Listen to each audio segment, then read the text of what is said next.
Hello, এই যে দেখো এখন বাজে 11:45 বাজতে যায়, মানে ওই 11:45 মতন বাজে আর কি। আর এইখানে আমাদের ওটা আবার কি করেছে মা, ঘি। আচ্ছা, ঘি দেবে বলে ঘিয়ের কৌটোটাকে এরকম উপর করে দিয়েছে, যা পড়ার পড়ে যাবে।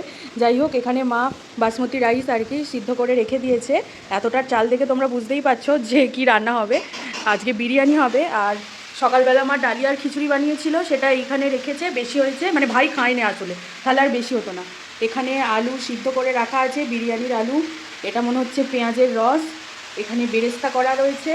আর মা এখানে করছে, চিকেনটাকে কষাচ্ছে আর কি। এই যে মা এখানে চিকেনটাকে কষাচ্ছে। আজকে আমাদের রান্না হবে চিকেন বিরিয়ানি। অনেক দিন পর মায়ের ইচ্ছা হয়েছে ওই জন্যে। আর মাকে দেখানো যাবে না, কারণ মায়ের অবস্থা একদম খারাপ, ঘেমে নিয়ে একাকার। আজকে বাইরে রোদ সেরকম নেই, কিন্তু হাওয়াও সেরকম দিচ্ছে না, একদম পুরো ঘুম হয়ে আছে। ওর জন্য ভীষণ গরমে কষ্ট হচ্ছে। যাকে আজকে তো আমাদের বিরিয়ানি হচ্ছে। তোমাদের কি রান্নাবান্না হচ্ছে আজকে আমাকে জানিও কমেন্ট করে।